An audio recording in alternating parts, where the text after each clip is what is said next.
Hey guys, what's going on? Jeb here, and in today's video, we are going to be doing some shorter-term technical analysis on Bitcoin by utilizing some longer-term technical indicators on Bitcoin. As you guys know, the last several weeks on Bitcoin have been remarkably bullish, seeing Bitcoin rally from around $4,000 at its absolute low to nearly $10,000 just a couple of weeks ago. Unfortunately, however, Bitcoin is now sitting on top of and threatening to break a very important level of support known as the 50 weekly simple moving average. So in this video, I'm going to be showing you the cases for Bitcoin holding this level of support, breaking this level of support, and we're going to be discussing. Leave it to the finally decent and like 10th take I've done this morning to get interrupted by Java, which I very much didn't need to know about right now, computer. Apologies for that. Anyway, as we were talking about, we're going to be discussing what happens if Bitcoin breaks to the upside or if Bitcoin breaks to the downside below this moving average. There is a substantial amount of historical precedence to say what happens when Bitcoin breaks this moving average, and you guys are going to be getting a lot of good value out of this video. So if you do enjoy today's video, consider hitting that like and subscribe button down below. It always helps out the channel when you do that. Before we just go ahead and, dive on into it, I do just first want to mention the Cryptocurrency Technical Analysis Academy. As you guys know, CT2A is on sale through the month of May. If you guys want to get access to the one-stop shop where you are going to learn everything you need to know about technical analysis so that you can be profitable in these markets, I highly encourage you checking us out at the link in the description down below. More on that at the end of the video, guys. So for now, though, without much further ado, let's go ahead and dive right on into it.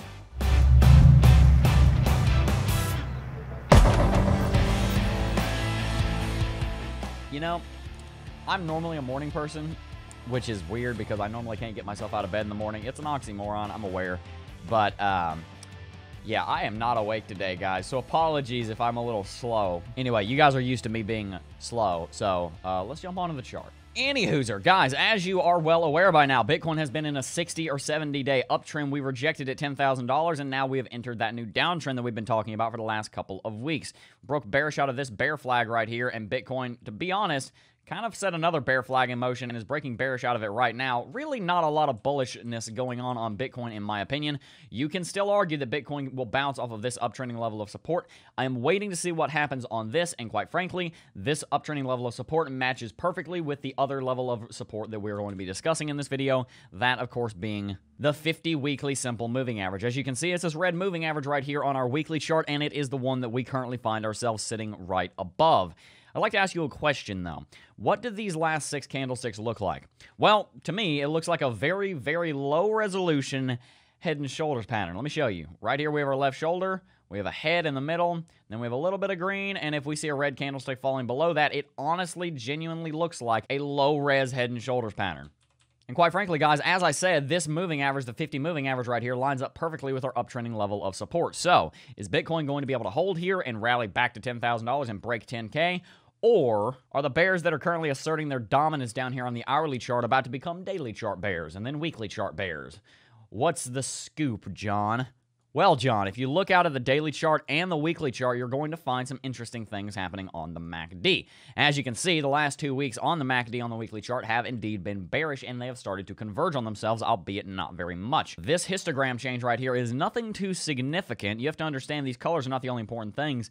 The histogram on both of these bars has only dropped by about 5%, only about 10 points. But the fact of the matter is the histogram is now converging on itself, which indicates a convergence of the MACD lines. And of course, as you'll know, the daily chart MACD is remarkably bearish. But we're not actually going to see a bearish cross on Bitcoin on the weekly chart until Bitcoin breaks to the downside here. So that's not really going to be very helpful for being predictive. RSI on the weekly chart and, in fact, on the daily chart are both sitting around 48 to 55, which also means that they're in very neutral territory. And as you can see, ever since the longs jumped off their, 15th metaphorical cliff of the year, they have more or less been trading sideways. Shorts haven't been doing a whole lot very interesting. We find ourselves in an interesting dilemma. There is not a lot of technical analysis right now that seems to be giving us an idea of the strength of the bulls and the bears. I can tell you what my intuition and what my gut is feeling, but you've heard that before. So let's look at some fundamentals, because that's exactly what we need to understand right now are the fundamentals. If we don't understand bullish and bearish technical factors, maybe the bullish and the bearish fundamental factors are the ones that are going to drive a downtrend or a bounce in this market rather than technical ones. You know that happens. The 3 domains of technical analysis, the 3 domains of chart analysis and cryptocurrency analysis, rather, technical analysis, fundamental analysis, and cycle market analysis. Well, you can very easily see where the fundamental and the cycle market analysis overlaps right here. That'll be on the Google search trends chart for the keyword Bitcoin. As you can see, several weeks has seen increased search volume on the key term Bitcoin, but now we're expecting that this week to come, or actually this week that has now ending on last Friday, is going to be ending with a lower amount of search volume on Bitcoin. You combine that with dwindling volume on Bitcoin, as you can see, has been trending to the downside, and you also compare that with the dwindling interest on YouTube right now. Guys, one thing I've learned is that the analytics on this YouTube channel are actually a phenomenal technical indicator. It's really awesome. I can tell that 2 weeks ago, we were getting more views easier than we are today, and nothing has really changed in the content. If I go back and I look at the content and how it's changed, and how I know the algorithm works, and the amount of views that the videos should be getting compared to what they're getting, one, I know that we're much more bullish than we were 2 months ago. However, I can also tell that we're slightly more bearish than we were a week ago, and that is represented in the trend that we're seeing on the chart and the trend that we're seeing in Google Trends. Bitcoin was in a massive explosive rally and rallying to $10,000. Everybody was thinking, boom, we're going to break 10K. Boom, we're going to the moon. And then boom, reality strikes. And it's never that simple. And when that happens, some people that were very excited and thinking this was the time now leave the space. After all, what have we seen happen recently, guys? We've seen a golden cross. What happened the last time we saw a golden cross? Bitcoin went into a downtrend following relatively shortly thereafter. Golden crosses are long-term technical indicators, but recently they have had a historical precedent of being bearish. As well, remember guys, the trend is your friend until it ends. What's the trend not only in Bitcoin, but what is the trend in the global economy right now?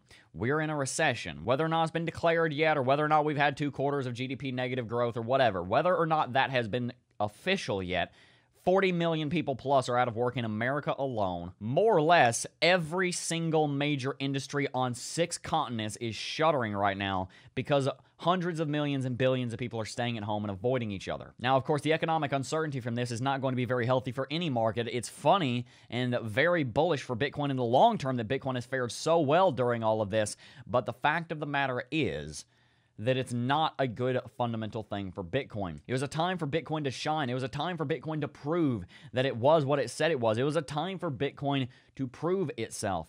But that does not mean that it's necessarily a bullish thing for the cryptocurrency. So let's recap everything I just said, because it's very easy to forget all of this. Number one of the most important, in my opinion, volume is decreasing. Number 2, Bitcoin is in a short-term downtrend, and actually, on top of number 2, we're also in a longer-term downtrend. Since we never broke this downtrend of resistance, it technically means that we're still in a longer-term downtrend. Number 3, Google's search trend volume is down on Bitcoin. We've had an explosive growth in it in the last month or so as Bitcoin has rallied here, but now it looks like it's actually trending to the downside. That is an indication of decreased retail investor interest and decreased growth of retail in the space, if that makes sense. And that is not what you want to see when Bitcoin is moving into an uptrend. Number 4, I feel like I'm doing a Watch Mojo video here or something. Number 4, the views on this channel, even though they're massively higher than they used to be, have started to dwindle from where they were a week ago. And I can tell that a video right now that gets 10 to 12,000 views might have gotten 18 or 20,000 views a week and a half ago.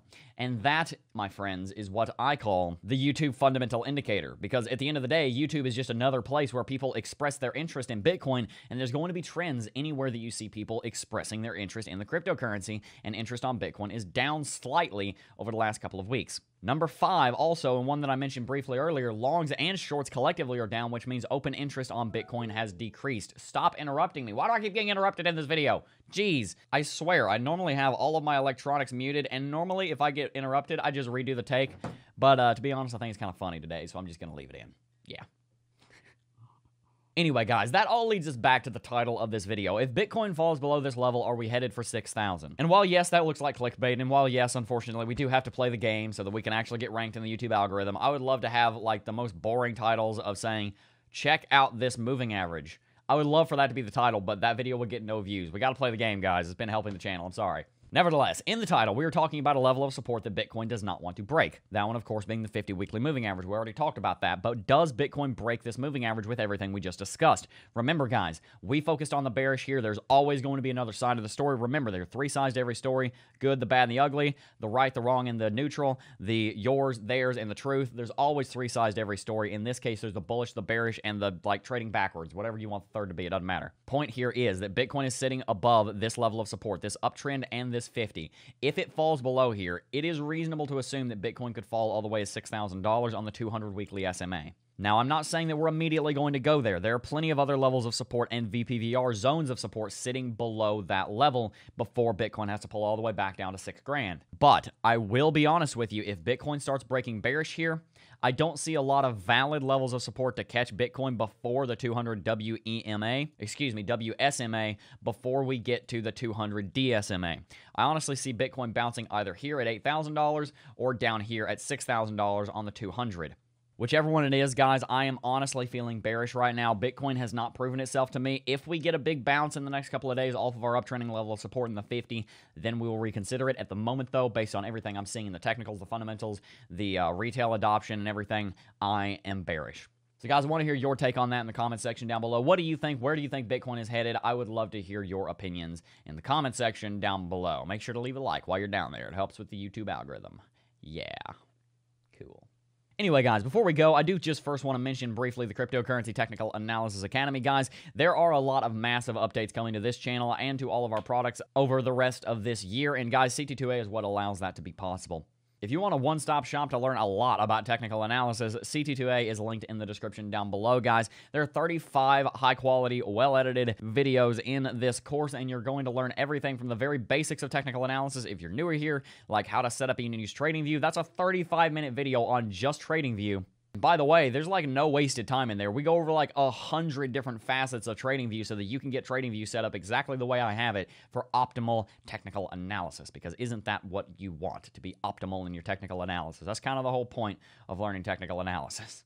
There are also videos up here on Heikin-Ashi and the little secret that I have with it, CoinMarketCap, and how to read it and all of its interfaces and everything in there, how to read candlestick charts if you're new, like I said. And then also down here we have the entire technical analysis section where we're going to learn everything from intuition to risk and reward to statistics and probabilities to how to plan and execute profitable trades, which is really important. Guys, at the end of the day, CT2A is a very underpriced product. There are people on YouTube charging $1,000, $2,000, $3,000 for a similar product that, in my opinion, doesn't do as good of a job at covering everything. And I guarantee you the videos are not as well edited as the new videos in CT2A are. The fact of the matter is, I could get away and make significantly more money with this product if I charged 5 times as much. I don't want to do that, because if you guys haven't noticed, this channel has grown exponentially in the last year. And other than me moving into a new house and building a studio to increase the quality of this content, nothing's changed. I still drive a 2004 truck. My expenses are like basically zero. It's like rent and groceries, and that's pretty much all I spend money on. None of the money that we make here on YouTube, we don't use it. I don't just siphon off all the money from the business. The money that is made from this business stays in the business to increase the value for you guys. I'm not out there buying a Corvette. I don't think I've earned it yet. I could afford one, but I don't think I've earned it yet. From CT2A and trading and investing, I don't think I have earned it yet. And I don't want to just charge exorbitant amounts of money for you guys, screw you out of what could be startup capital, so that I can ride off in a brand new 2022 Rapid Blue Corvette C8 Z06 with 595 horsepower. I know which one I want. I'm not buying it right now, guys. Car's not even out yet, by the way. The point is, all the proceeds from CT2A go right back into improving that academy and go right back into making these videos better for you guys. We are striving here to be the #1 channel in the cryptocurrency industry for teaching you everything from technical analysis to how to use wallets for everything. We want to be the Walmart of crypto here on YouTube and on social media, and that is what we're building, and that's what you're going to see happen over the next 12 to 18 months, and I'm really excited about it. CT2A is what allows that to be possible. But I'll tell you one thing, I'm never going to compromise my morals. I don't think it's right to charge $1,000 for a course. That's why I didn't go to college. What I do think is right is teaching you guys analysis at a fair price so that we're able to build this business, so that you can learn technical analysis, and so that you can go and profit in these markets. That's what CT2A has been designed to do. That's why there's over 1,600 students in the academy now, and that's why they're loving every minute of it. If you don't believe me, and you shouldn't, because I could be lying, I don't lie. If you think I'm lying, you're probably new here because you don't know me. But if you think I'm lying, join the Discord server down below and talk to some of our students and some of our alumni and see what they have to say about the academy. I'm challenging you to go and talk to our students so that you can get their God's honest testimony, because you know all those testimonies that people throw up on screen? I can Photoshop those. I can't Photoshop a genuine conversation between you and one of our students. So I would encourage you to join our free Discord server down below and see what they have to say. Anyway, guys, that is going to wrap it out for this video. It has been a fantastic month, and I'm really excited for the rest of this year. Guys, I know that terrible things have been happening this year. I know it's been a bad year for many of us. I know there's been a stressful year, to say the least. I've had a very hard time dealing with social isolation and like my life kind of just falling apart about not being around a lot of people. It's been a difficult year. I realize that, guys, but just hang in there. This is all going to be over soon. It's all going to be all right. Just have faith in the process. This is going to work itself out. Still going to be a great year. I'm still really excited for what's going to happen this year, even though such horrible things have happened to start this year. I think, honestly, the meaning in life is where we put it, and I'd choose always to put the meaning in life on the good, not the bad. I'm not going to spend my days focusing on what could have been. I'm not going to spend my days focusing on how much better the world would have been if the news hadn't have happened. I'm going to spend my days focusing on how can we make the world a better place now that it's here. I'm going to spend my days focusing on what can I do with the cards I was dealt. I'm going to spend my days focusing on what does the future look like if I put the work in today. And I hope you share that same inspiration. So if you guys do, tell me in the comment section down below. But for now, though, guys, that is going to wrap it out for today's video. If you did enjoy today's video, consider hitting that like and subscribe button. It would greatly help the channel. But anyway, guys, that is going to wrap it out for today's video. As always, I do want to thank each and every single last one of you guys for watching, as always. And I will see you guys in the next video. Peace. Oh, I got a real good feeling.